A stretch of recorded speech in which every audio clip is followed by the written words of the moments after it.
La semana pasada le estaba diciendo de que para hablar exactamente de la reforma, teníamos que recordar algunas cositas previas del tiempo de la Edad Media, ¿no? Y de paso también nos va a ayudar a nosotros a recordar lo que hemos estudiado. En el año 476 se va a producir la caída del Imperio Romano de Occidente. Con este acontecimiento se va a dar fin a la Edad Antigua, ¿no? Y con este acontecimiento se va a dar el inicio de la Edad Media. Eso habíamos mencionado. Ahora, la Edad Media se puede dividir en tres partes, ¿no? Algunos lo dividen en dos también, del siglo V al X, unos dicen al IX, son aproximaciones, ¿ya? Esto no es así, como una ley exacta, ¿no? En hechos históricos son aproximaciones. Del siglo XI al XIII se le llama Edad Media Plena o también Medioevo, se le dice. Siglo XIV al XV, la Baja Edad Media, y que termina con la caída del Imperio Romano de Oriente. La ciudad de Constantinopla cae bajo el poder musulmán. Entonces, aproximadamente son 1000 años que se contabiliza como esta etapa de la Edad Media de la historia, ¿no? Entonces, ya miraremos algunas cosas rápidas, ¿no? De la Edad Media para más o menos poder entender y ver qué estaba sucediendo en este tiempo, que era necesario, que se veía como algo importante, que haya cambios, que se dé la reforma dentro de la iglesia. Hay ciertos eventos, tantos políticos, sociales o económicos, políticos y religiosos. No solamente es un solo elemento que va a contribuir o se va a buscar que termina, ¿no? Esta edad de edad media para dar pase a la edad moderna. Algunos lo extienden también hasta el año 1492, ¿no? Como el descubrimiento de América por Cristóbal Colón. Entonces son apreciaciones, unos dicen de que es 1453 con la caída del Imperio Romano y otros dicen no, que puede ser considerado también con el descubrimiento de América. Pues bien, entonces algunas cosas resaltantes que se van a producir en esta Edad Media, ¿ya? Habíamos mencionado de que la caída del Imperio Romano de Occidente se va a dar en el año 476 cuando estos pueblos bárbaros van a atacar a Roma. Y ahora estos pueblos bárbaros son mayoritariamente germánicos, ¿no? De la parte norte de, digamos, de Europa, que van a venir a invadir.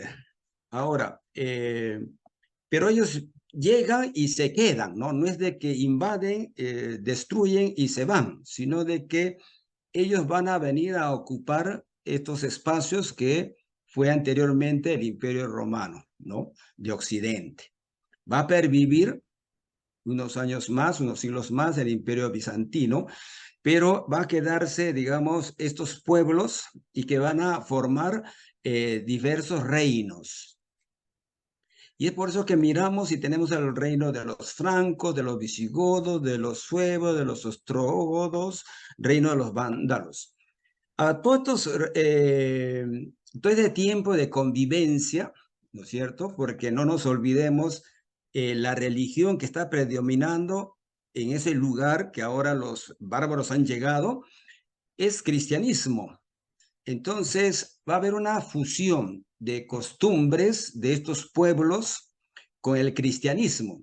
Entonces, la cultura romana va a recibir la influencia de estos pueblos y estos pueblos también van a recibir la influencia de, digamos, el cristianismo y de la cultura romana. Entonces, va a haber una convivencia, va a haber una fusión, ¿ya? Que va a pervivir y va a continuar y va por todos los siglos. Ahora, dentro de estos pueblos diversos, ¿ya? Uno que fue predominantemente más fuerte o que fue, digamos, distinguiéndose o sobresaliendo o dominando, haciéndose más grande, ha sido el reino de los francos. ¿ya? Entonces, lo que viene a ser el espacio que van a ocupar ellos, lo que viene a ser actualmente Francia, ¿ya? Entonces, estos reinos, especialmente el reino de los francos, va a crecer, va a querer, digamos, tener la intención de resucitar o revivir, ¿no? El imperio romano de Occidente. Entonces, ahora, todos estos grupos que vinieron son netamente guerreros, ¿ya? Entonces, por eso vamos a encontrar que hay una constante guerras entre ellos en estos grupos, ¿no? Los siglos más adelante. Entonces, el reino de los francos tiene esa aspiración de volver a resucitar, vamos a hacer resurgir el imperio romano de Occidente. Esa es su intención, ese es su deseo. Bien, dentro de ello vamos a encontrar cómo este mapa, por ejemplo, cómo el imperio, perdón, el reino franco se va extendiendo. Si ustedes miran el gráfico, en el año 481 era pequeño, ese verde oscuro, y luego ya con las conquistas de Clodoveo va a ir ampliándose y haciendo mucho más grande.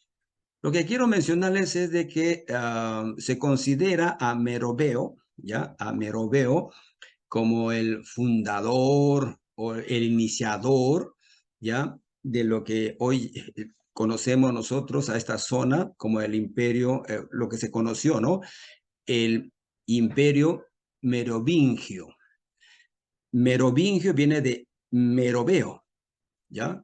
Entonces, y él crea una dinastía, precisamente la dinastía de los merovingios. Entonces, él va a lograr, digamos, concientizar a su pueblo, a los francos, de poder, digamos, extenderse, de poder crecer, ¿no? Que poder conquistar más pueblos. Entonces, esa es más o menos su intención de él. Ha tenido una contribución muy grande. Nuevamente les digo, vendría a ser como el iniciador, el fundador de esta dinastía de los merovingios. ¿Ya? ¿De dónde vienen los merovingios? Viene de Meroveo. Pues bien, ahora, luego de él, que cuando él muere, Meroveo, va a sucederle su hijo Clodoveo. Y Clodoveo va a ser ya un obrar mucho más amplio y más grande. ¿Por qué? Porque él va a convocar a una unidad. Dice que todos estos pueblos francos, él los va a llevar a una unidad para que sean, digamos, un pueblo unido y que puedan ellos conquistar o que puedan ellos realizar su plan que tenía, ¿no? De querer ser un imperio, resucitar el imperio romano. Clodoveo se va a hacer cristiano, ¿ya? Entonces, y de tal manera que todos los, ¿ya? Todo su pueblo, los, ¿ya?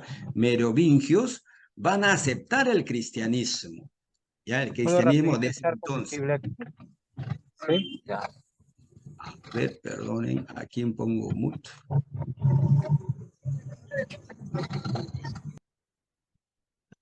¿Ya? Entonces, les mencionaba de que Clodoveo acepta el cristianismo de ese entonces para que luego todo su pueblo también, digamos, ellos conozcan el cristianismo, lo aceptan, ¿ya? Ahora, cuando él muere, va a dejar a este reino franco dividido en cuatro, ¿ya? Y en cuatro territorios.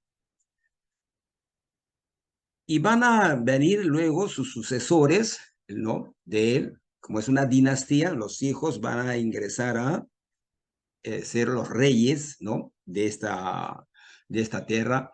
¿Y qué sucede? No, los siguientes reyes no van a ser como Clodoveo. Entonces, los descendientes de Clodoveo, los reyes, van a ser conocidos como los reyes holgazanes. ¿Por qué los reyes holgazanes? Porque ellos siendo autoridad, no administraban, no guiaban ya en los destinos de esa nación, de su reinado. Entonces, ¿a quién entregan esta administración? ¿A quién entregan el cuidado? Lo van a entregar a los mayordomos del palacio, ¿ya? Que ellos vienen a ser jefes del aparato administrativo, quienes conocen todo el manejo, digamos, cómo funciona el reino. No van a ser estos reyes, sino más bien van a ser los mayordomos. Entonces, los mayordomos son los que conocen, saben, de alguna manera son los auténticos, digamos, poseedores del poder, ¿ya? Ellos conocen todo, cómo se debe llevar el reinado. En cambio, los verdaderos reyes, que están pintados, ¿no? Que tienen buena ropa, se dedican a la caza, se dedican a las comidas, a las diversiones, y entonces por eso se les llama los reyes holgazanes, ¿ya? A estos descendientes de Clodoveo, a esta dinastía merovingia, ¿ya? Entonces, esto es importante conocer lo que está sucediendo, porque de esta parte se va a hablar bastante, ya más adelante también. Ahora, entonces, uno de los, digamos, mayordomos importantes y conocidos, les voy a presentar. Ya se llama Carolus Martellius, más conocido como Carlos Martel. ¿Ya? Carlos el Martillo, dice que se le conoce así, ¿no? Por su habilidad militar. ¿Qué papel va a tomar él? ¿Qué papel importante va en qué papel va a destacar Carlos Martel? Es de que, si ustedes ven el gráfico, cómo los musulmanes están avanzando, ¿ya? Los musulmanes han tomado lo que hoy es España, han tomado esa península ibérica, ¿no? Así lo conocemos. Han tomado, han ingresado todas esas partes, todos los musulmanes. Ahora los musulmanes quieren entrar a Francia, ingresan a Francia y quieren dominarla también, sojuzgarla, ¿no? Entonces, que caiga bajo su poder, pero va a ser más bien Carlos Martel el que va a organizar el ejército, ¿ya? Su ejército, ¿con qué finalidad? De enfrentar a los musulmanes, y es en la batalla de Poitiers, o Tours también se le llama, ahí en la batalla de Poitiers, él les va a hacer frente y los va a derrotar. Entonces, Carlos Martel, siendo mayordomo, no es el rey, él es el mayordomo, ¿no? Entonces, siendo él, impide de que los musulmanes, los árabes musulmanes, ingresen y tomen todas las posesiones del reino franco. Eso permitió de que toda Europa occidental no caiga bajo el poder de los musulmanes, porque los musulmanes se vinieron con todo, ¿ya? Entonces, esta es una de las importantes obras de Carlos Martel. Ahora, en vista de que Carlos Martel hizo esto, la población, los nobles, los demás miraban a los reyes. ¿Qué iban a decir? ¿A quién iban a aplaudir? ¿A un rey holgazán o a un mayordomo como Carlos Martel? ¿Qué dicen ustedes? Entonces, la población estaba a favor de Carlos Martel. Lo queremos a él como rey, pero él era mayordomo, no podía ser rey, ¿no es cierto? Y no se olviden ustedes de que el reinado siempre ha sido de manera sanguínea, ¿verdad? Los hijos van a sucederle a los padres. Es una dinastía. Entonces, ahí vamos a ver de que la población estaba a favor de los mayordomos y no contentos con estos reyes. Habían desánimo, desaliento. Ya era el tiempo también de que esta dinastía merovingia va cayendo en su decadencia, en su declive, y es así de que llega otro personaje, el hijo de Carlos Martel, va a entrar en escena y él va a ser también otro mayordomo. Ahí les presento, y su hijo se llama Pipino el Breve. Ya, él va a llegar a ser rey. Pipino el Breve, se dice que era muy chato, ¿no? Que tenía una espada muy grande, muy alta. Pipino el Breve. Ahora, Pipino el Breve va a también participar de manera muy importante. Pipino el Breve no está contento con el rey. En ese entonces está Childerico III, dice. Era de la dinastía de los merovingios y resulta de que Pipino el Breve lo va a deponer. O sea, él no puede ser rey, Pipino el Breve, pero tiene el apoyo, ¿no? De la iglesia, tiene el apoyo de otros nobles. Estos reyes holgazanes no hacen nada, entonces te apoyamos a ti. Y Pipino el Breve va a derrocarlo, lo va a mandar a un monasterio a Childerico el III.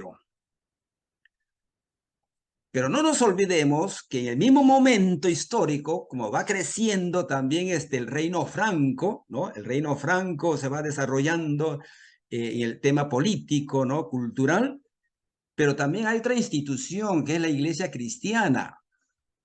Está el Papa también. El Papa también está ahí peligrando con sus terrenos, con sus posesiones. Y aparece un Papa. ¿Quién es? Esteban II. Esteban II está, digamos, necesitando ayuda. ¿Por qué? Porque los lombardos quieren quitarle sus posesiones ahí en donde tiene el Papa, ¿no? Lo que es la bota itálica. Ahí tiene sus posesiones. Los lombardos están dominando.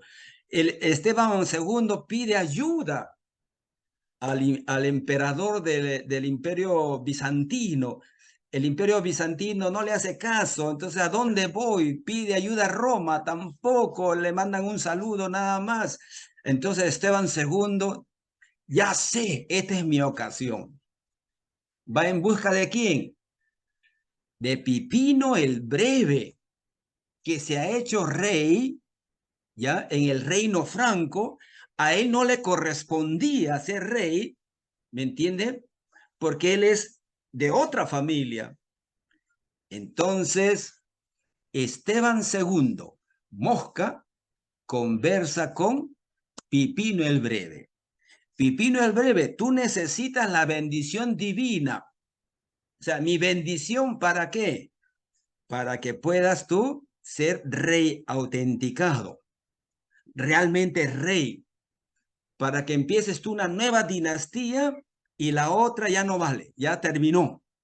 Necesitas de mi bendición, porque tú no eres sucesor de los merovingios.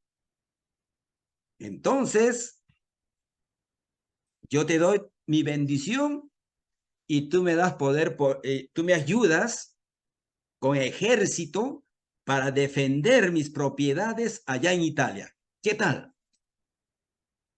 Y se ponen de acuerdo y aceptan. Pero hay algo ahí que hace Esteban. Le va a mostrar un documento. Pipino el Breve, tú debes de ayudarme. ¿Sabes por qué? Porque yo tengo este documento. ¿What? ¿Qué documento? La donación Constantini, ¿ya? La donación de Constantino, así se llama, ¿no? Donatio Constantini, la donación de Constantino. ¿En qué consiste esta donación de Constantino? ¿Ya? Vamos a explicar.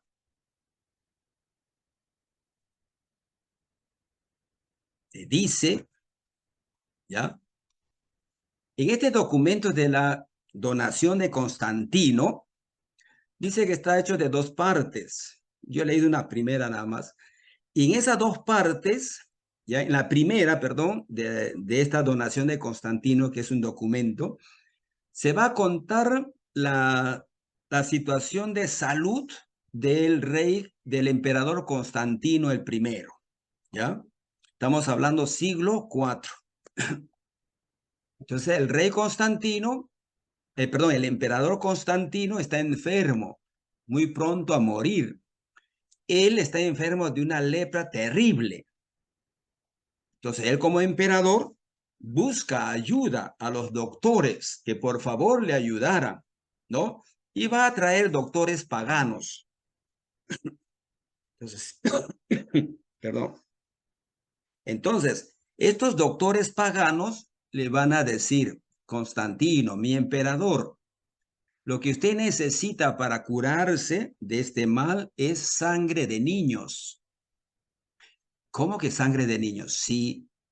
Entonces, tráigame sangre de niños. Entonces, ellos han ido a sacar sangre de niños y las mamás lloraban.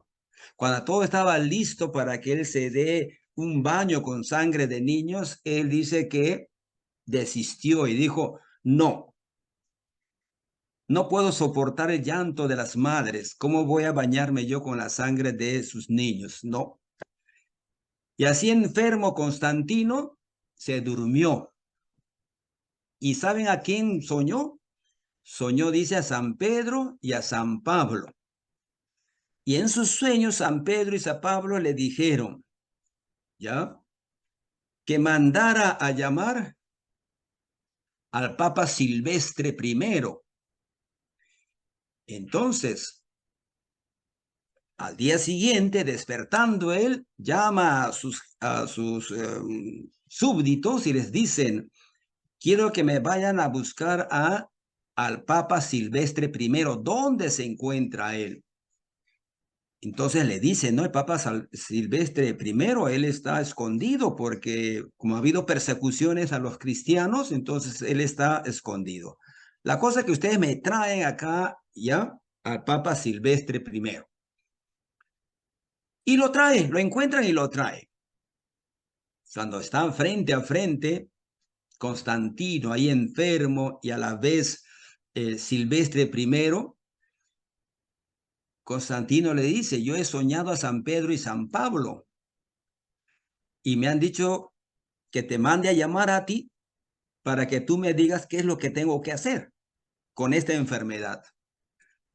Y entonces dice que el Papa Silvestre I sacó las fotografías o las imágenes de San Pedro y San Pablo. Y Constantino, sí, sí, sí, son ellos. Yo he soñado a ellos, sus rostros.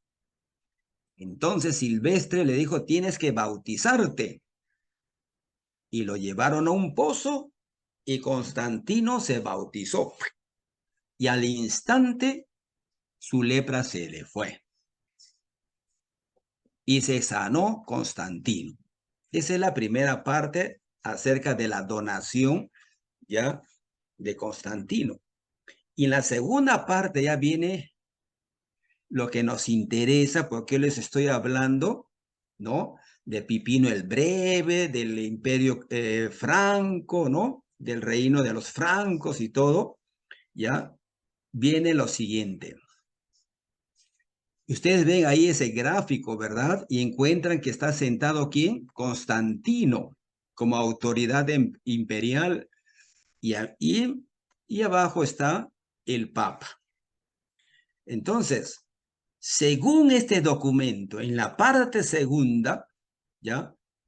En esta donación de Constantino, dice que supuestamente se habla de la donación del poder a la Iglesia Católica por parte del emperador Constantino en la figura del Papa Silvestre I. ¿Ya? Supuestamente, este documento es real y en el cual se detalla de lo que dijo Constantino. Yo doy todo el poder a la Iglesia Católica. Yo soy el emperador y le doy todo el poder a la iglesia cristiana en ese entonces, ¿no? Le doy todo el poder a la iglesia católica. Ya, él va a tener todo el poder y también le voy a dar territorios grandes. El representante de la iglesia católica, ¿quién es? En ese entonces, el Papa Silvestre I. ¿Ya? Entonces, hemos estado hablando de Esteban. Esteban II saca este documento y le dice a Pipino el Breve, mira, a mí me corresponde estos terrenos, a mí me corresponde tener poder. ¿Por qué? ¿Quién lo dio? Fue el emperador Constantino en el siglo IV. Acá está el documento. ¡Pah! Y le da.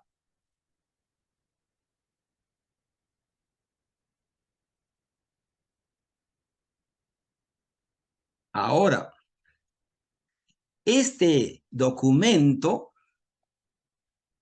ya llamado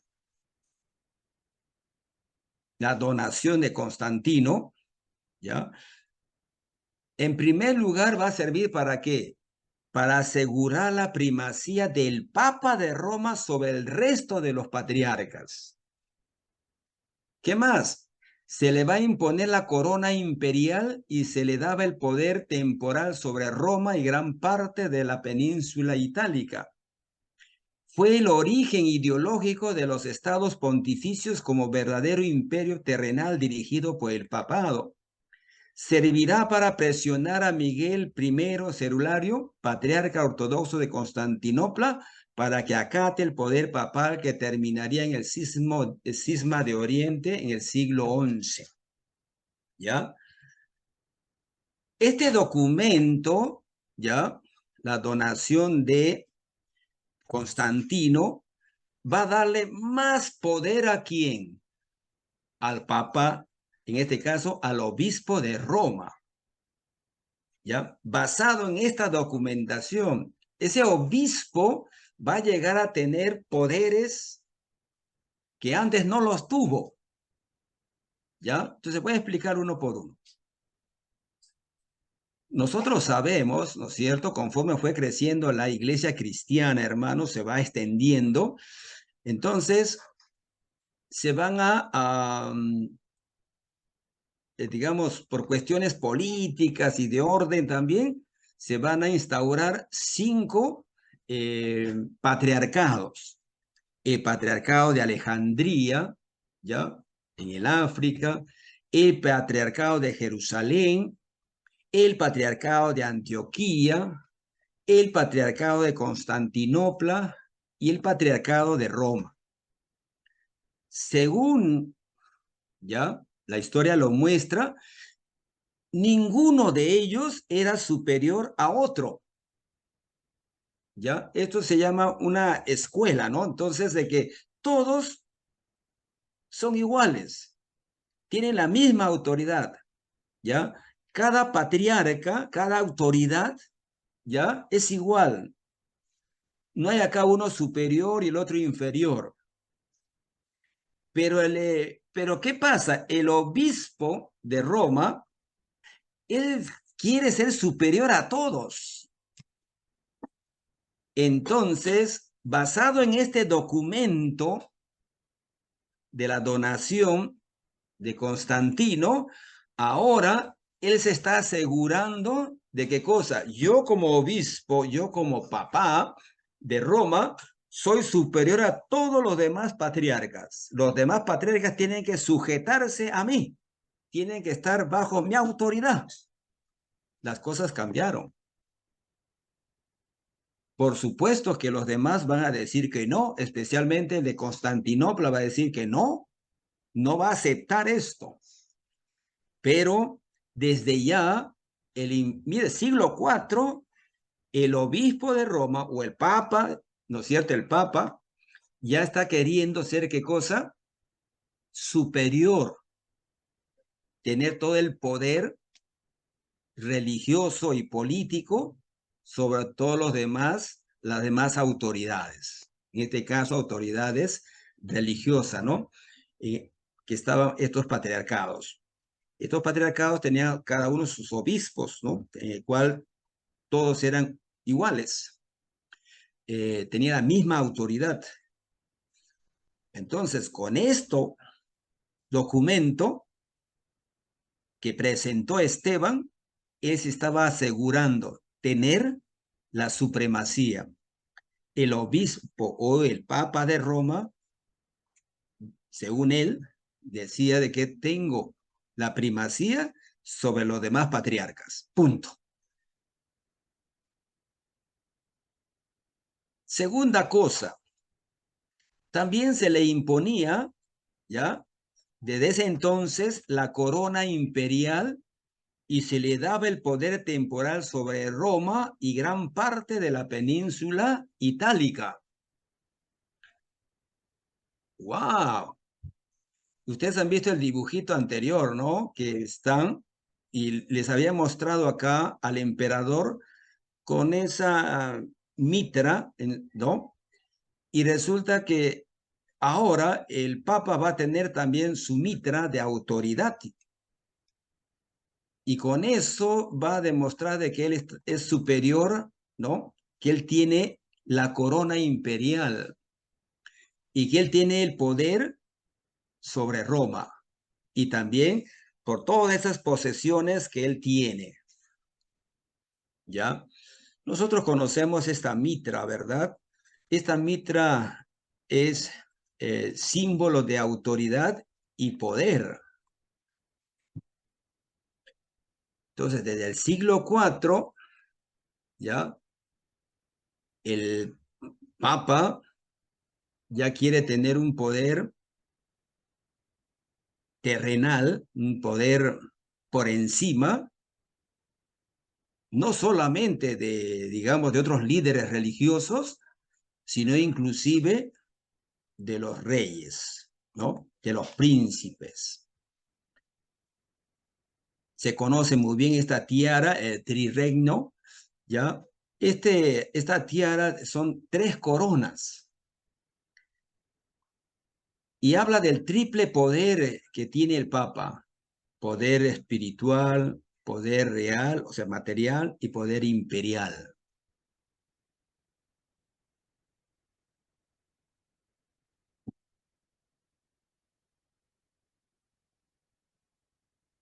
Entonces le convenía, ¿no? Al Papa, ¿no es cierto? Defender este documento llamado la donación de Constantino. Entonces, primeramente, en el aspecto espiritual estaba por encima de todos los demás de sus compañeros cristianos, ¿ya? Los demás patriarcas estaban por encima. Él era el superior, le daba primacía. Ahora también, desde el punto de vista temporal, ¿no? Él tenía poder también espiritual, poder real, poder imperial. No había otra autoridad mayor que él. ¿Alguna pregunta hasta ahí, hermanos? Creo que estoy hablando solito con la computadora. No veo a nadie. Todos se fueron con sus disfraces. Pastor, Y, hermano, ahí está Max, muy bien. Está pintándose ya para que salga. pastor, entonces quiere decir Sí, que esa supremacia, o sea, esa carta, le dio a Pepino el Papa Esteban. sí, con ese documento él estaba sustentando: ¿por qué debes darme esos terrenos? Me pertenece, ¿no? Pues decirte, esto ya nos dio el emperador. En este caso, el emperador, pues Constantino era, por así, el dueño de todo el imperio, ¿no es cierto? Entonces, él ha entregado a la Iglesia Católica, él nos ha dado a nosotros, los papas, esta autoridad, este poder, ¿ya? Entonces, no te olvides, ¿no? Entonces le presenta este documento. Siglo IV le está presentando ¿cómo se llama? A Pipino el Breve. Entonces, esto le conviene a él, por supuesto, presentar este documento. Entonces, Pipino el Breve ¿Qué es lo que va a hacer? Le va a entregar terrenos y le va a dar protección también militar. Entonces, esto en el tiempo, estamos siglo IV, ¿ya? Recién, perdón, siglo V, entonces que esto va a 5, 6, 7, va creciéndose más, ¿no? Siglo VIII, IX, va creciendo abismalmente este poder de la Iglesia católica, ¿no? Del Papa en este caso. Entonces, este imperio que el reino franco, ¿no? Estamos hablando del siglo VII, siglo VIII, pero este documento aparentemente fue en el siglo IV, el documento siglo IV. Pero lo que estamos hablando de Pipino el Breve ya es siglo VIII, ¿no? Siglo VII, siglo VIII, sí, siglo VIII. Entonces, entonces, para poseer esos terrenos y para tener el poder, el apoyo militar de Pipino el Breve, ¿qué es lo que hace él? Saca este documento que había sido redactado en el siglo IV, según dice Esteban, ¿ya? ¿Dado por quién? Por Constantino. Constantino. Sí, ya, espero que me haya dejado entender. Si hay alguien Sí. que quiera que repite o que clarifique mejor, páseme la voz. Buenas noches. Sí. Pastor, Hola, Pablito, buenas. buenas noches, Pastor. Sí, Esas zonas de los patriarcas que usted está mencionando, ¿no? Tenemos a Roma, Constantinopla, Antioquía, Jerusalén, Alejandría. sí, O usted está mencionando que tenían la misma, podríamos decir, jerarquía todos, igual, ¿no? sí, sí, Pero sí. este papa eh, quería dominar todo, ¿no? Eso es lo que le entendí, ¿no? Todos estos patriarcas. Sí, o sea, ya desde que inicia digamos, el papado como tal, ya, o sea, no solamente con Esteban, sino ya desde que se inicia, el obispo de Roma tiene un interés de ser superior a los demás, el de mandar, ¿no? Entonces, el estar por intereses políticos y económicos, él quiere estar por encima de los demás, ¿ya? Entonces, Esteban lo que va a hacer es tratar de alguna manera, como diríamos, ¿no? Sustentar por qué tenemos poder, sustentar por qué nos corresponde terrenos, porque acá está, papelito manda. Este documento se nos entregó en el siglo IV, se le entregó al representante, al papa de ese entonces, Silvestre I. Él estaba en nombre de la iglesia y el emperador Constantino, antes de morir, le entregó este documento. Por si no sabes tú, Pipino el Breve, mira, tú tienes que hacer esto. Si no, no tienes la bendición.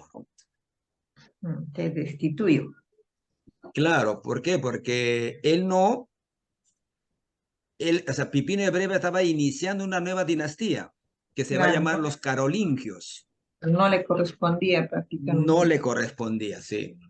el reino, ¿No? Sí. la Entonces, por sucesión. eso él necesitaba, ¿qué cosa? La bendición del Papa, la aprobación del Papa. Y el Papa que necesitaba apoyo político y militar, entonces presenta este documento. Lo condiciona prácticamente. Sí. Bien, estamos, seguimos ya. Estamos así. Tres, ¿ya? Con este documento también que saca Esteban II, va a permitir que se dé el origen ideológico de los estados pontificios como verdadero imperio terrenal dirigido por el papado, ¿ya? Entonces, Pipino el Breve le va a dar en esa parte amarilla que ustedes ven ahí en el PowerPoint, ¿no es cierto? Todo ese espacio, mire, y eso va a durar hasta el año 1870. Esos estados, ahí el Papa era el rey. Por eso se habla de estados pontificios. Eso va a llegar a su fin en el año 1870, es decir, siglo XIX, ¿ya? cuando el Papa Pío XI y Mussolini van a hacer un pacto, el pacto de Letrán, y ahí también se va a crear el Estado del Vaticano como un Estado independiente, ¿no? Se va a producir la unificación de toda Italia, se va a producir, y se le va a dar al Papa, digamos, se le va unos, creo que son 47 kilómetros, algo así, de terreno ahí en Roma para que ahí sea su Estado, ¿no? El Estado independiente del Vaticano, ¿ya? Entonces, por eso lo estoy mencionando, a que miren, todos esos años, hasta el siglo XIX, el Papa era rey de todo ese espacio, ¿no? Él dominaba esto. Todos esos llamados los estados pontificios le pertenecía a él. Doctor, Nadie se podía meter. Sí, o sea, el Papa no solo tenía poder en lo religioso, ¿no? También tenía poder político y también otros poderes más que tenía, ¿no, pastor? Por eso es considerado como prácticamente el rey, ¿no? claro. Sí, por eso le decía de que yo estoy hablando del siglo VIII, ¿no? Siglo IX, siglo IX, VIII, porque esto va a dar como sustento de todo lo que va a pasar en la Edad Media, que va a perdurar hasta ahora, ¿no? Mm. O sea, cómo el Papa llega a tener ese poder, ¿no? Cómo llega el Papa a imponerse a los reyes, ¿por qué? ¿No? Entonces, uno de las razones es esta, por ejemplo, ¿no? Que el Papa, en este caso Esteban, va a sacar un documento que dice que fue hecho en el siglo IV. Entonces, en base a este documento también, ¿no? Entonces, el Papa de Roma, ¿ya? El obispo de Roma, va a tener propiedades y va a ser considerado como rey, ¿no? Como tiene su estado, pues, ¿no? Y tiene terreno, y tiene propiedades, y ahí él es el rey, él es la autoridad, él tiene el poder. Entonces, todo ese espacio geográfico es propio del papado. Cada papa que viene, ahí está, ¿no? Le pertenece al papado. Así como los reyes, ¿no? Tenían su territorio conquistado en base a la guerra, entonces el papa también va a cuidar sus propiedades. ¿Ya? A ver, sigamos. Otra. Si ustedes miran ahí, por ejemplo, ¿no? En la parte azul muy oscuro, ese territorio formalmente que pertenecía a la Iglesia Católica, ¿no? Eh, Lo que llamamos los estados pontificios, ¿no? Y en la parte naranja va a estar pues el imperio carolingio, ¿no? Ahora, ¿por qué se llama carolingio? Viene de Carlos Martel. ¿Se acuerdan que yo le puse el nombre? No le puse en castellano Carlos Martel, sino Carolus Martellus. Carlos Entonces Martel. de ahí viene Carolus, Carolingio, así como Meroveo, Merovingio. Así también hablamos de Imperio Carolingio porque en honor a Carlos Martel, ¿ya? O sea que este mayordomo ha expandido más el territorio, más. Claro, sí, sí. Entonces ahora ya siendo rey, ¿no? Va a extender mucho más Pipino el Breve y luego viene uno más famoso que él, su hijo, ¿no? Carlomagno. Carlos Magno. ¿Ya? Carlomagno que va a extender mucho más las extensiones del imperio carolingio, ¿ya? Carlomagno, sí.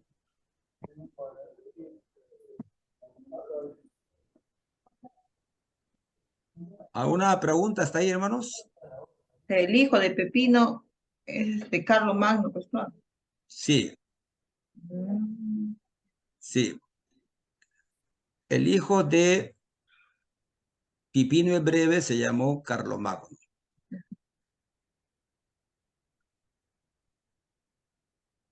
Entonces de ahí, desde Carlos Martel, ¿no?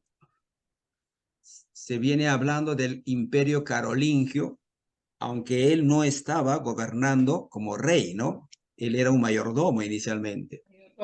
Su hijo Pipino el Breve, él sí va a tomar, por eso de que el Papa, ¿no? Le va a dar su unción, su bendición, y ahí va a ser formalmente rey, un rey carolingio, ¿no? Pipino el Breve, y luego viene Carlomagno, ¿sí? mm. Y estos son, digamos, acontecimientos más resaltantes porque no es fácil hablar, hermanos, de esto porque hay reyes, príncipes, entre hermanos se pelean, es bravo, ¿no? Pero si no, que estoy hablando las cosas que más Más, resaltantes que más tiene relevantes. que, sí, más relevante, eso es la palabra, que nos va a interesar, que nos interesa a nosotros para el curso, ¿no? ¿Ya? Entonces, en la Edad Media va a tener poder grande, ¿quién? El Papa, ¿ya? Y parte desde acá, ¿no? Por este documento. No se olviden, hermano, ¿ya? ¿Cómo se llama ese documento? Atio Constantino. Donatio Constantinio, ¿no? En castellano, donación, la donación de Constantino. Constantino, la donación de Pastor, Constantino, el lo que Sí, no mejor. le entendí también es con qué finalidad le dio el rey, perdón, esta donación al Papa. ¿Cuál era la finalidad que le dio el emperador, no? Si es emperador, seguro que dominaba varios países. claro, el emperador en ese entonces, estamos hablando del siglo IV, es Está el hablando del emperador. siglo IV, ¿no, pastor? Sí, el emperador Constantino, pues, ¿no? El Constantino Ah, que se claro. hizo O sea, cristiano, exacto. O sea, que ¿cuál fue dejó la de, finalidad, pastor, que le dio el Donatio Constantino? bueno, aparentemente le dio. Lo estoy dejando en secreto eso. Espérense. Entre comillas. Solo aparentemente, Claro, o sea, este documento le está valiendo mucho, ¿no? Al Papa de Roma, al obispo de Roma le conviene este documento. Claro. Qué raro, ¿no? Ujú. Sí, ¿y de dónde lo ha sacado? Ahora, no nos olvidemos de que también Constantinopla llegó a ser capital del Imperio Romano, porque Constantino, ¿no es cierto? Por eso se llama Constantinopla. Constantinopla. Él, ¿no? Y Viene de era más Constantino, entonces, estratégico, pastor, ¿no? Constantinopla perdón. viene de Constantino, ¿no? Sí, sí, sí. Por eso lo pusieron así. Sí, sí. Claro, porque inicialmente la capital era Roma. Entonces Constantino lo va a cambiar, ¿no? Y lo va a llamar Constantinopla, pero esto está parte de dónde? En el Imperio Bizantino, en la parte oriental, ¿no? Ahí en el mapa ustedes ven, ve, Constantinopla, ahí lo lleva ya, lo que es Bizancio lo lleva ya, ¿ya? Pero los de Roma son más astutos, pues, ¿no? Ellos quieren poder, quieren muchas cosas y entonces eh, no quieren que la autoridad de Constantinopla sea superior, ¿no? Entonces ellos quieren, ¿no? Bien, sigamos. ¿Qué más? Este documento, ¿qué más permitía? ¿A qué más llevaba, no? ¿Cuáles eran las consecuencias, por así decir? ¿Ya? Con este documento, el Papa, ¿ya? El Papa de Roma, en este caso el obispo de Roma, le va a servir para presionar a Miguel I, Cerulario. En ese entonces era el patriarca ortodoxo de Constantinopla, ¿no? Para que acate el poder papal. O sea, le estás diciendo, Cerulario, yo soy tu autoridad. Cerulario, yo soy papá. Tú tienes que obedecerme a mí. Yo soy superior a ti. Entonces, el patriarca, ¿ya? de Constantinopla no se va a dejar, pues. Y entonces, miren, siglo 7, siglo 8, siglo 9, no, siglo 8, 9, 10 y el siglo 11, ¡pum!, reventó. ¿Qué se produjo en el siglo 11? Específicamente en el año 1054, ¿ya? Que esa iglesia cristiana que era única, aparentemente una, la iglesia católica única, se va a dividir en dos: iglesia católica romana, iglesia católica de Oriente, ¿no? Más conocido como los católicos y por otro lado los ortodoxos. Ortodoxos. Sí. Y los católicos tienen como, digamos, autoridad máxima ¿a quién? Al Papa de Roma. Y los ortodoxos, ¿no? Los cristianos del Oriente, su autoridad se va a llamar patriarca, ¿no? El patriarca de Constantinopla. Ahora, por si acaso, los ortodoxos están divididos en 10, si no me equivoco, ¿no? En 10 patriarcados, pero ninguno es superior a nadie. Nadie es la autoridad sobre el otro. Todos son, digamos, se respetan, son iguales, ¿ya? Se le considera patriarca de Constantinopla solamente como un honor nomás, porque Constantino, ¿no es cierto?, llevó allá a la ciudad, lo constituyó como un centro de la capital del imperio en ese entonces, ¿no? Entonces, le tienen ahí respeto, ¿no? No es supremacía, no es superioridad, nada, simplemente es un respeto, es un honor, ¿no?, que ellos tienen. Pero entre todos los demás patriarcas que existen, hay patriarcas de Rusia, patriarcas de Grecia, ¿no es cierto? Todos esos patriarcas tienen la misma igualdad, ¿ya? Son iguales. Misma Sí. jerarquía. En cambio, la Iglesia Católica no. El Papa es lo máximo, es la autoridad plena, ¿no? Hay una superioridad. Entonces, Pastor, sí, disculpe, en la iglesia ortodoxa me dijo que es representada por un patriarca, ¿no? El patriarca es la sí, máxima autoridad, pastor, entonces. sí, sí, sí, Pero todos tienen la misma jerarquía. Eso es lo que está diciendo, ¿no es cierto? sí. O sea, cada región tiene un patriarca, pero entre todos ellos tienen una misma autoridad, tiene un mismo nivel, nadie es superior. O sea, cada patriarca es autoridad en su región que les corresponde. En su espacio, él es autoridad ahí, ¿no? ¿Comprenden? O sea, no hay un patriarca superior a los demás patriarcas, no. Todos los patriarcas tienen igualdad. O sea, Sí, no hay una pastor, autoridad máxima única. En el caso de la Iglesia Católica Romana, sí, ya el de Papa. Occidente, el Papa es la única autoridad. Lo que él diga, como dice, cuando se sienta a la cátedra de San Pedro, es palabra de Dios y él no se equivoca. Y la historia demuestra que un montón de cosas se han equivocado, ¿no? Y eso no es cierto. O sea, cuando él da una enseñanza, es cátedra, como dicen, ya sentado en el sillón de Pedro, él es infalible ahí. No se equivoca. Pero la historia se ha encargado de demostrar que no es así, porque no hay nadie infalible, ¿no? Y todas sus enseñanzas son enseñanzas humanas, ¿no? Bien, entonces ahí ustedes pueden distinguir en las vestimentas, ¿no? La autoridad, ¿ya?, de los católicos romanos de Occidente su vestimenta es distinta y se le llama de otro modo.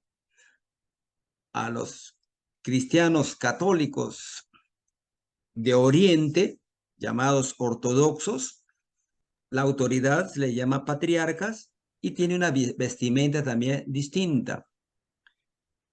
En Occidente predomina el latín y en Oriente predomina el griego. ¿ya? Entonces, lo que les quería, lo que les estoy mostrando es esto de que cómo este documento del siglo VIII va a ser de sustento para muchas de las prácticas que va a suceder en la iglesia cristiana en toda la Edad Media, ¿ya? Y que por eso se van a levantar ¿quiénes? Los reformadores. Por eso va a ver ahí, ¿no? Cómo este hombre llega a tener poder, ¿ya? Sustentándose en ese documento, va a querer tener poder, ¿ya? Y también posesiones. ¿Alguna pregunta? Pastor, Sí, ¿cuál es la relación que tiene? Usted está mencionando que la Iglesia Católica se divide en dos partes, ¿no es cierto? Uno, sí, la Iglesia Católica Romana y otro, la Iglesia Ortodoxa. Ahora, sí. ¿y cuál era la relación en esos tiempos entre la Iglesia Ortodoxa y los patriarcas con el Papa, pastor? ¿Ninguna? No, no, porque esto o sea, la palabra papa no es una palabra mala, es papá. O sea, era en buen sentido, ¿no? Eh, de una persona de cariño, se dice papá, ¿no? Pero ya así todos se consideraban. De alguna manera todos los patriarcas eran papás, ¿no? Espirituales, Claro. ¿no?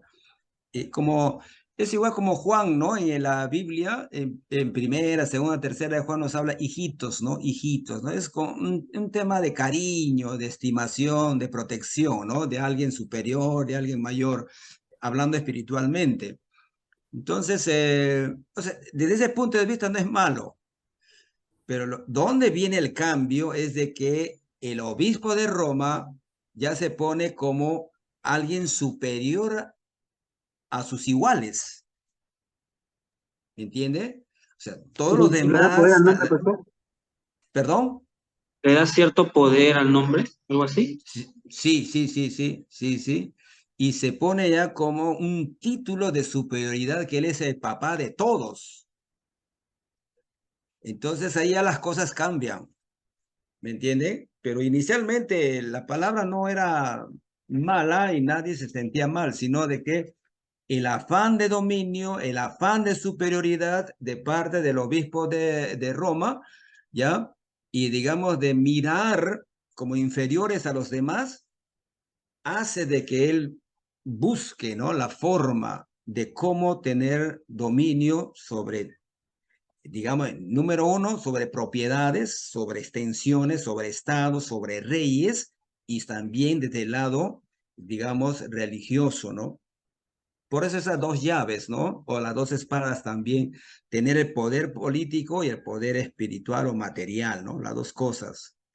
Sí, Pastor, entonces sí, esto de darle notoriedad o darle cierta relevancia a la palabra papa, con cierto poder supremo, ¿no? O divino, sí, va relacionado con el tema de sus similares, ¿no? Como el nombre que se le pone de vicario de Cristo, ¿no? sí, Va con esa misma relación, ¿no? sí, sí, sí, sí, O sumo pontífice, ¿no? claro. Por eso el primero que va a utilizar eso de sumo pontífice va a ser León el Grande, ¿no? León el Grande, él va a utilizar ya en el más o menos siglo V, él va a tomar ese título, ¿no? Que eso le pertenecía a quién, a los sacerdotes, a los emperadores romanos, ¿no? Los emperadores romanos, ellos se llamaban sumo pontífice o pontífice máximo, ¿no? Entonces ahora, ya en el siglo IV, digamos, perdón, en el siglo V, quien lo va a tomar ese título es León el Grande. ¿Ya? Entonces estamos hablando, eso ya venía atrás, ¿no? Siglo V, siglo VI, siglo VII, estamos en siglo VIII y aparece este documento, ¿ya? entre el siglo VIII y siglo IX, y que le está dando un sustento más, digamos, más histórico. Le está dando un sustento documentario, ¿no? De que, ¿por qué el obispo de Roma es superior? Acá está la prueba. Constantino nos ha donado, nos ha dado el poder. Constantino nos ha dado el poder, digamos, terrenal, y a la vez nosotros somos autoridad y superior a todos los demás, ¿no? Somos autoridad en todas las posesiones que tuvo Constantino. ¿Ya? Entonces, y eso va a ir, como les digo, acrecentándose más en la historia, ¿no? Estamos recién en el siglo VIII, ya siglo IX, siglo X, siglo XI, siglo XII, XIII, estos, vienen estos papas maleados, ¿no? Que vimos anteriormente y que vamos a repasar rápidamente también hoy. Bien, continuamos entonces. Ya, a ver. Resulta que, hermanos, en el siglo XV, Lorenzo Valla, él era un políglota, él era filósofo, él era orador, era educador, era un humanista del siglo XV. ¿Saben qué, hermanos? Presten atención de que este documento era falso. Él descubrió que era falso. Por eso se llama este documento también fraude pío. Este es el más grande fraude de la historia de todos los tiempos. La mentira más grande. Y que con esa mentira ya no se ha podido dar vuelta atrás. Y según Lorenzo Valla, ya, un humanista cristiano, ¿qué va a pasar? Él, mirando y analizando palabra por palabra lo dicho, él dice, esto es una mentira, esto es un fraude, ¿ya? Y todos lo conocen así como el fraude más grande de la historia. ¿Quién lo hizo? Se supone que ha sido Esteban II, el que urdió todo, lo planificó todo, cómo podemos engañarle a Pepino el Breve, y así nosotros tener su apoyo político y en nosotros también tener el poder político y ser superiores a los demás. Y así ese poder es mentiroso y falso. A ver, ¿quién me hace bulla? Creo que es el hermano César, ya se cayó. Muy bien. Estaba con los espíritus chocarreros. Entonces se supone de que Esteban II, con algún escribano, con algún dominico, dice, oye, escribe esto así, así, así, y mintió. ¿Ya? Entonces, este es el fraude más grande de la historia, por el cual el Papa llegó a tener, esta es una de las causas, por así decir, que llegó a tener gran poder con esta mentira, ¿no?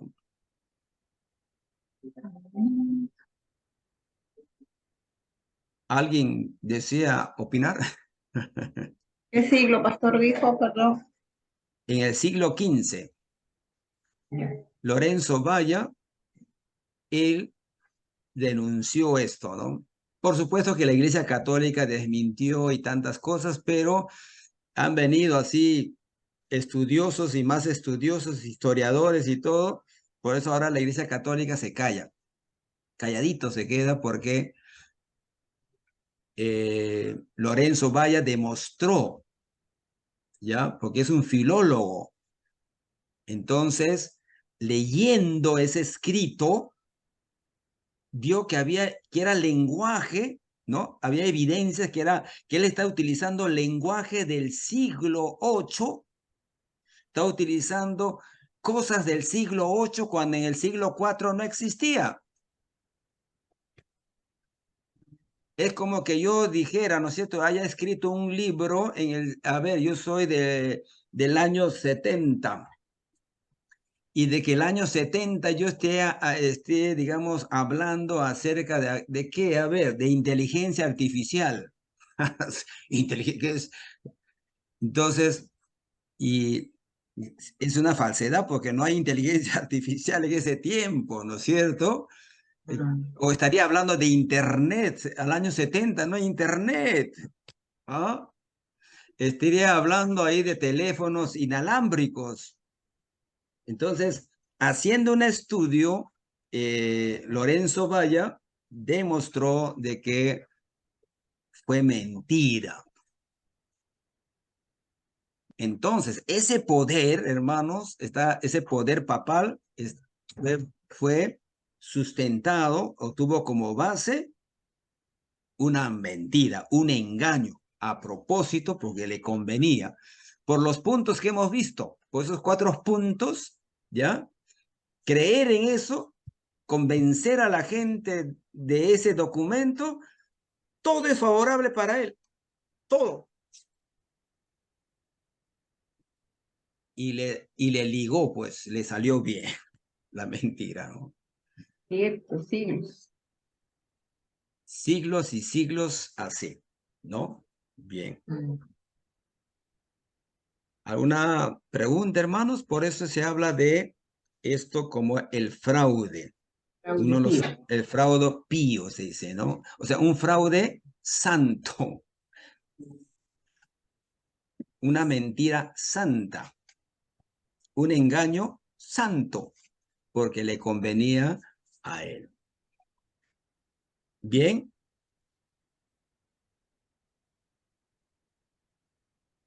Entonces, ¿continuamos, hermanos, o salimos a buscar chicle? Todavía faltan 9 minutos, pastor. 9 minutos, 9 minutos, 9 minutos. 3 minutos más. Bien. Claro, pues 8:30, 8:30. Ya, entonces, si tienen alguna pregunta, ¿alguien más que han entendido este punto? ¿Ya? No me quedo sorprendida. Sí, sí. Lo más, Pastor, no está proyectando el PowerPoint, ¿no? ¿Perdón? ¿No está proyectando el PowerPoint? ¿Se ha quedado ahí nomás o No, solo no, no está estoy ahí? proyectando, hasta ahí nomás Ah, está. ya. Sí, Ah, ya, perfecto. sí. Por eso estoy preguntando si hay algún comentario para terminar este punto. Pastor, o sea, ese Sí. documento que dio Constantinopla, ¿no fue real? Constantino. Constantino, no fue real, ¿no, pastor? A eso se No, no refiere. fue real, no. Fue un Es fraude, un ¿no? fraude, sí. Que se supone que este Papa Esteban II lo realizó en compañía de algún religioso, ¿no? Lo haya hecho. Pero no, eso es falso. Por eso hablamos de fraude, ¿no? Fraude. Sí. era para buscar solamente Su un beneficio, apoyo, ¿no? prácticamente un Su beneficio. beneficio de parte de Pepino el Breve. Por eso Mm. se habría seguramente hecho o creado, ¿no? Como una mentira, como una estrategia falsa. Mm, Convencer sí. prácticamente a Pepino, ya que Pepino tenía cierto poder conquistador, mayordomo, y como él Sí. quería ser rey, ya pues qué más, esta es mi oportunidad, habrá dicho. Claro, claro. Eh, entonces, esta circunstancia histórica que sucedió, ¿no? Le ayudó, digamos, inicialmente a Esteban, porque ahí que hemos visto el mapa, ¿no es cierto? Él tenía, como papa, tenía ahí posesiones en Italia. Entonces, pero por ahí estaban los lombardos estaban quitando todas las propiedades a ellos, y entonces como estaba en peligro, ya, y él se entera, Pipino el Breve necesita ser ungido, aunque un obispo ya lo había ungido, pero era un obispo, pero él decía, no, el papa tiene que hacerlo. Entonces, él aprovecha para ir y decirse qué cosa, tú necesitas la protección divina, la bendición divina. Entonces, Y él se fue, mira, ha cruzado los Alpes, que es, o sea, ha caminado mucho en su desesperación porque le convenía, ¿no? Y otro, ¿por qué? Porque el imperio franco, hemos dicho, ¿no? El imperio, en este caso, los reinos, el reino franco, el imperio merovingio, carolingio, era católico, pues, en ese tiempo, ¿no? O sea, cristianismo, ¿no? Estaba en el cristianismo. Todavía no había esa diferencia entre católico o evangélico, sino de que ellos abrazaron el cristianismo, porque inicialmente eran paganos. Todas esas comunidades, esos pueblos que invadieron el Imperio Romano de Occidente, eran pueblos paganos, ¿no? Tenían costumbres totalmente distintas al cristianismo, pero en el tiempo ellos van a conocer a Jesucristo, van a ver también monjes religiosos que van a predicarles a ellos, ¿no? Entonces, o sea, ellos no vienen, invaden y se van, sino de que se quedan, ¿no? Y ahí, ¿por qué les convenía quedarse? Porque las zonas de donde ellos vienen es muy frío. Esas zonas de la parte norte de allá donde está digamos, Islandia, eso es frío fuerte, ¿no? Suiza, esa parte norte. Entonces, por eso ellos bajan a la parte sur con la finalidad de buscar tierras fértiles, ¿no? Lugares donde poder alimentarse, ¿no? Poder vivir mejor. Y entonces llegan y entonces por eso es que van a recibir la influencia de la cultura occidental, romana occidental, y como también ellos van a influenciar también, ¿no? Siempre hemos visto, por ejemplo, en la cultura romana, los hombres con sus togas, ¿no? Con lo que llamamos túnica, podríamos decir, son togas. Los monjes también todos, ¿ya? Pero los griegos también se vestían así. ¿Y de dónde aparece el pantalón, por ejemplo? En cambio, estos países nórdicos que están en la parte de arriba fría, ellos sí utilizaban, ¿no? Para protegerse del frío. Entonces, miren, en el tiempo, en la historia, como va transcurriendo los siglos, entonces hay una fusión, ¿no? Ellos, se va a recibir la influencia de ellos. En el idioma también, ¿no? En el idioma también. En esa fusión con estos grupos va a aparecer, pues, los diferentes idiomas y ahí va a aparecer lo que nosotros también hablamos, el castellano, ¿no? Entonces, o sea, ha sido bueno, ¿no? De alguna manera, pero en este caso el Papa va a direccionar. Ay, no nos olvidemos que el Papa también llega a tener buena, digamos, buena aceptación y lo van a querer también. ¿Saben por qué? Eh, y él les había mencionado, por ejemplo, ¿no? De León el Grande. León el Grande va a impedir que Roma sea destruida por Atila. Atila es el jefe, el cabecilla de los hunos que viene invadiendo y entonces resulta que este papa va a conversar con él y le va a decir, por favor, no entres. No se sabe a qué conversaron, por qué no entró Atila y unos dicen de que su ejército estaba con hambre, diezmado, enfermo, por eso se retiró. Otros piensan de que el papa le ofreció dinero para que no ingrese. Entonces, así se evitó muertes en la ciudad de Roma. Entonces, el pueblo estaba feliz. ¡Ah! El Papa empezó a tener buen recibimiento, porque no era un rey el que estaba interfiriendo, digamos, a favor de ellos. No era un rey que los estaba defendiendo, sino era un religioso, en este caso, un papa, ¿no? Que los estaba defendiendo. Entonces, estaba muy bien, dice, ¿no? Ah, entonces, esas cositas contribuyeron para que la persona o el poder del Papa vaya incrementándose. Y al utilizar ya, estamos hablando siglo V, siglo VI, ¿no? Pero en el siglo VIII ya se da esto de que esta mentira, ¿no? Entonces, y con eso ya va a tener mayor poder, ¿no?